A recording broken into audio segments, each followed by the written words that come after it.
BJP শাসনে আসা মানে শাসনে ক্ষমতায় আসার পর থেকে আমাদের দেশের যে কি বলবো প্রশাসনিক যে ব্যবস্থা, যে সাংবিধানিক ব্যবস্থা, সেটাকে নানাভাবে ম্যানিপুলেট করবার চেষ্টা করছে এবং বিভিন্ন জায়গাতে নিজেদের লোক বসানোর চেষ্টা করছে। সুকান্ত মজুমদার, যিনি পশ্চিমবঙ্গের বিজেপির সভাপতি, তার এই মন্তব্য রাষ্ট্রবিরোধী একটি মন্তব্য। শুভেন্দু অধিকারী জেনারেলি এই শীতকাল পড়লে পুজোর পর এই ধরনের একটা দাবি করে থাকে। এর আগের বছর আমরা দেখেছিলাম ডিসেম্বর মাসের মধ্যে সরকার পড়ে যাবে আর কিন্তু এই বছর বোধহয় উনি সেই ধরনের কোনো দাবি করতে পারেননি, তাই প্রচারের আলোতে আসার জন্য লালপটকা একটা মন্তব্য জেনারেলি করে থাকেন আর কি। একজন রোগীও ভোগান্তির শিকার হয়, যদি একজন মানুষও পরিষেবা ঠিক মতো না পায় সেটা ভুল। আমাদেরকে সবসময় চেষ্টা করতে হবে আগামী দিনে যাতে এই ধরনের ঘটনা না ঘটে। যত দ্রুত সম্ভব যে অভিযুক্ত সে ধরা পড়ুক, তার শাস্তি হোক, অভয়া বিচার পাক। আরজিকর কাণ্ডে এই শিয়ালদা আদালত থেকেই যে মূল অভিযুক্ত আরজিকরের ধর্ষণ এবং খুন কাণ্ডে সঞ্জয় রায় আগে বলেছিলেন যে তার ডিপার্টমেন্ট তাকে ফাঁসাচ্ছে, পুরো সরকার তার পিছনে রয়েছে, তাকে ফাঁসাচ্ছে। এবার আবারও এক চাঞ্চল্যকর মন্তব্য করলেন তিনি শিয়ালদা আদালত চত্বর থেকে। তিনি চেঁচিয়ে বললেন প্রাক্তন সিপি বিনীত গোয়েল তাকে ফাঁসাচ্ছে এবং তার পাশাপাশি ডিসি স্পেশাল তাকে ফাঁসাচ্ছে। এই বিষয় নিয়ে কি বলবেন? দেখুন, একজন অভিযুক্ত যার এগেস্টে অভিযোগ উঠেছে, যার সিবিআইয়ের হেফাজতে যে রয়েছে, সে হেফাজতে থাকাকালীন কি বলল, আমার মনে হয় সেটাকে গুরুত্ব দেওয়ার কোনো দরকার নেই। এবং যারা এই বিষয়টিকে গুরুত্ব দিচ্ছে তারা আসলে পুরো ইনভেস্টিগেশন যে প্রসেস সেটাকে সেটাকে সরিয়ে দেওয়ার চেষ্টা করছে। তারা চাইছে বিষয়টা অন্য দিকে সরে যাক। সিবিআই ইনভেস্টিগেশন করছে, সুপ্রিম কোর্ট পুরো বিষয়টা দেখছে। আমাদের ধারণা দ্রুত সত্য উদ্ঘাটন হবে এবং আমাদের দল যে দাবিটা বারবার করে এসছে, আমিও সেই একই কথা বলবো, যত দ্রুত সম্ভব যে অভিযুক্ত সে ধরা পড়ুক, তার শাস্তি হোক, অভয়া বিচার পাক। কিন্তু সঞ্জয় রায় যে বক্তব্য রাখছেন, বলতে গেলে চেঁচিয়ে বলছেন, সেখানে সম্পূর্ণভাবে গোটা এখন শাসক দলকে বারবার প্রশ্নের মুখে পড়তে হচ্ছে, বারবার শাসক দলের উপর প্রশ্ন করছে, সরকারের উপর প্রশ্ন ছুড়ে মারছে। দেখুন, যে অভিযুক্ত সে তো নিজেকে বাঁচানোর জন্য নানা ধরনের কথা বলতেই পারে, কিন্তু আমার মনে হয় যে সেই কথাটাকে খুব একটা গুরুত্ব দেওয়ার কোনো দরকার নেই। কারণ তাহলে তো দেখুন, বিচারটা তো কোর্ট রুমের মধ্যে হবে না, কোর্ট রুমের বাইরে কে দাঁড়িয়ে কি বলল। প্রিজন ভ্যানটা তো বিচারের স্থল নয়, ফলে সেখানে যে যেরকম খুশি দাবি করতে পারে। এবং এই পুরো ঘটনা চলাকালীন প্রথম থেকে আমরা দেখেছি যে বিভিন্ন পক্ষ থেকে বিভিন্ন সময় বিভিন্ন রকম দাবি ভাসিয়ে দেওয়া হয়েছে, বিভিন্ন রকম তত্ত্ব ভাসিয়ে দেওয়া হয়েছে এবং সেগুলি বেশিরভাগই পরবর্তীকালে ভুল প্রমাণিত হয়েছে। এবং আমরা প্রত্যেকেই জানি যে প্রত্যেকটি তত্ত্ব বা থিওরি ভাসানো হয়েছে মূল ঘটনা থেকে বিষয়টিকে সরানোর জন্যে। ফলে আমার মনে হয় এই সঞ্জয় রায়, যিনি একজন অভিযুক্ত, তিনি কি বললেন সেটাকে এত গুরুত্ব দেওয়ার কোনো দরকার নেই, কোর্ট বিচার করবে।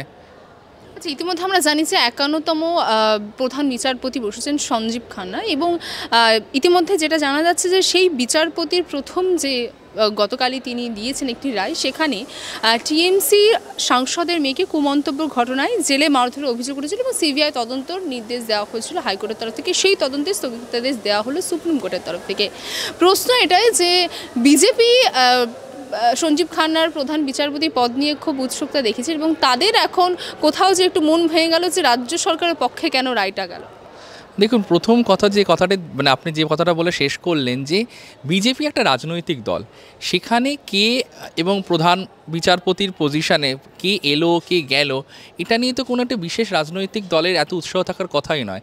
এর থেকেই প্রমাণিত হয় যে বিজেপি শাসনে ক্ষমতায় আসার পর থেকে আমাদের দেশের যে কি বলবো প্রশাসনিক যে ব্যবস্থা, যে সাংবিধানিক ব্যবস্থা, সেটাকে নানাভাবে ম্যানিপুলেট করবার চেষ্টা করছে এবং বিভিন্ন জায়গাতে নিজেদের লোক বসানোর চেষ্টা করছে। এবং সেই মেন্টালিটি থেকেই কিন্তু এই ধরনের কথাগুলো আসছে যে আমাদের লোক বসছে, অতএব সে আসা যে আমাদের দলের নয়, তাদের এগেস্টে রায় দেবে। এরকম তো ভাবারই কোনো প্রয়োজন নেই।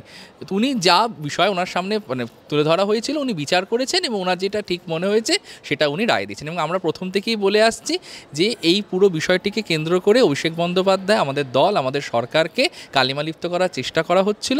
সুপ্রিম কোর্টে সেটা রায়ের মধ্যে দিয়ে আমাদের যে দাবি সেটাই প্রমাণিত হলো।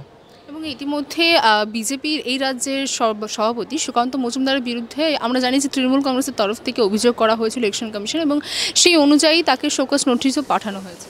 দেখুন, প্রথম কথা হচ্ছে আমাদের ইলেকশন কমিশন একটা স্টেপ নিয়েছে। উনি ইলেকশন কমিশনে বলেছিল কালকে রাত্রি 8টার মধ্যে তাকে উত্তর দিতে। আমি জানি না সেই উত্তর উনি দিয়েছেন কি না, বা যদি না দিয়ে থাকে ইলেকশন কমিশন তারপরে কোনো পদক্ষেপ নিয়েছে কি না। প্রথম কথা হচ্ছে ইলেকশন কমিশন কিন্তু অনেক দেরি করে পদক্ষেপ নিয়েছে, এবং কেন আমাদেরকে বলতে হবে? এটা তো ইলেকশন কমিশনের সুমোটো অ্যাকশন নেওয়া উচিত। ইলেকশন কমিশন যখন মানে বিজেপি ব্যতীত অন্য দলের কোনো নেতানেত্রী যদি এই ধরনের কোনো বেফাস মন্তব্য করে, তখন তো অত্যন্ত মানে তৎপরতার সঙ্গে ইলেকশন কমিশন ব্যবস্থা নেয়, এবং সেটা হয়তো নেওয়া উচিত। তাহলে বিজেপির সময় কেন নেওয়া হয় না? এটা 1 নম্বর কথা। 2 নম্বর কথা, হ্যাঁ উনি নিয়েছেন ইলেকশন কমিশন, কিন্তু আমরা বলবো যে আমরা জানি না ইলেকশন কমিশন আলটিমেটলি এটাতে কী ডিসিশন নেবে। আজকে তো গতকাল ক্যাম্পেইন শেষ হয়ে গেছে, কিন্তু যে কথাটি সুকান্ত মজুমদার বলেছেন এটা অত্যন্ত অন্যায়, এবং উনি যেভাবে শুধুমাত্র যে রাজ্য সরকার বা তৃণমূল কংগ্রেস তার দলকে অপমান করেছেন তা নয়, উনি আমাদের দেশের যেটা সিম্বল অশোক স্তম্ভ সেটাকে অপমান করেছে।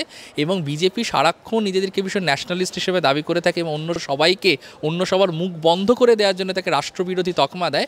কিন্তু সুকান্ত মজুমদার, যিনি পশ্চিমবঙ্গের বিজেপির সভাপতি, তার এই মন্তব্য রাষ্ট্রবিরোধী একটি মন্তব্য।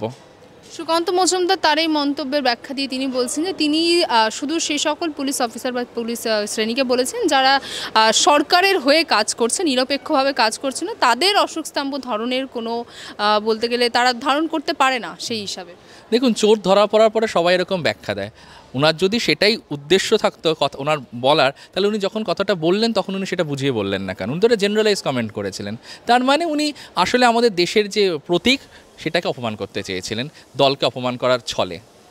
আচ্ছা, ইতিমধ্যে আমরা জানি যে আরজিকর কাণ্ডের পর থেকে হসপিটালগুলিতে নারী নিরাপত্তা এবং সুরক্ষা নিয়ে একটি বড় প্রশ্ন হয়ে, এবং তার পাশাপাশি তারপরে দেখা যায় যে সিসিটিভি ক্যামেরা লাগাতে উদ্যোগী হয়, অনেক মামলা চলে তার মধ্যে। এবং ইতিমধ্যে যে অভিযোগ করছেন রাজ্যের বিরোধী দলনেতা শুভেন্দু অধিকারী যে হসপিটাল এবং পাশাপাশি যে কলেজ রয়েছে, কলেজে এই সিসিটিভি ক্যামেরা লাগানোর বিষয়েও কাটমানি নিচ্ছে তৃণমূল কংগ্রেস। রাজ্যে নতুন দুর্নীতি শুরু হচ্ছে।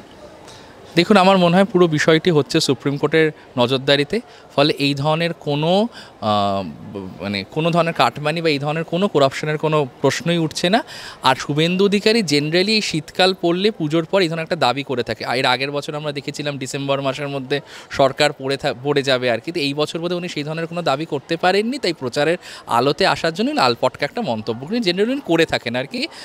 উনি অ্যাটেনশন চান, ওনাকে আমরা মিডিয়াও অ্যাটেনশন দেয়, ঠিক আছে, ওই অবধি। ওটাকে অত সিরিয়াসলি নেওয়ার কোনো দরকার নেই শুভেন্দু অধিকারীর কোনো কথাকে। কিন্তু দলের সঙ্গে বারবার এই যে দুর্নীতি শব্দটি যোগ হচ্ছে, কোথাও যে আমরা জানি যে উপনির্বাচন আছে সামনেই, তার পাশাপাশি 26শে ইলেকশন আছে, কোথাও যারা তৃণমূল কংগ্রেসকে পছন্দ করে, তৃণমূল কংগ্রেসকে চাইছে, তাদের ভাবনা চিন্তার উপরে তো প্রভাব পড়তে পারে এই ধরনের কথাবার্তা বারবার শুনতে পেলে দুর্নীতি বিষয়। দেখুন, আমরা এর আগের যে কটা ইলেকশন দেখেছি রিসেন্ট টাইমসে, তাদের কোনোটা রেজাল্ট দেখে তো মনে হয়নি যে বিরোধী দলের এই অপপ্রচারের কোনো প্রভাব মানুষের ওপরে পড়েছে। আমার বিশ্বাস যে উপনির্বাচন হতে চলেছে আগামীকালকে 23 তারিখে তার রেজাল্ট বেরোবে, সেখানেও আমরা দেখব যে আমরা 6টি আসনেই জয়লাভ করব। সিপিএম এবং বিজেপি নিজেদের মধ্যে মারপিট করবে কে দ্বিতীয় স্থান অধিকার করতে পারে। কোনো প্রভাবই পড়বে না জনগণের ওপরে, একমাত্র প্রভাব পড়বে মামাটি মানুষের সরকারের উন্নয়নমূলক কাজের। আচ্ছা, ইতিমধ্যে এই আরজিকর কাণ্ড নিয়ে আরেকটি বিষয় যেটি নজর রাখবো, যে ইতিমধ্যে আমরা জানি যে কেন্দ্রীয় রেফারেল সিস্টেম নিয়ে অনেক বক্তব্য উঠেছিল সরকারের পক্ষ থেকেও এবং জুনিয়র ডক্টর ফ্রন্টের তরফ থেকে। এবং ইতিমধ্যে যেটা দেখা যাচ্ছে গতকাল একটি ঘটনা যেখানে পাওয়া যায়নি বেড বা এই সংক্রান্ত বিষয় নিয়ে, তো ওই প্রশ্নটা আবারও উঠছে যে কেন্দ্রীয় রেফারেল সিস্টেম ঠিক কবে চালু হবে বা কবে থেকে এই যে রোগী ভোগান্তি যেটা আমরা দেখি সেটা বন্ধ হবে। প্রথম কথা হচ্ছে, যদি একজন রোগীও ভোগান্তির শিকার হয়, যদি একজন মানুষও পরিষেবা ঠিক সময় ঠিক মতো না পায়, সেটা ভুল। আমাদেরকে সবসময় চেষ্টা করতে হবে আগামী দিনে যাতে এই ধরনের ঘটনা না ঘটে। এটা বলা সত্ত্বেও আমাদেরকে এটা মাথায় রাখতে হবে, এই যে সেন্ট্রাল যে রেফারেল সিস্টেম, এটা একটা যুগান্তকারী পদক্ষেপ। এটা আমাদের রাজ্য সরকার গ্রহণ করেছে একটা পাইলট সার্ভে এরকম একটা মোডে।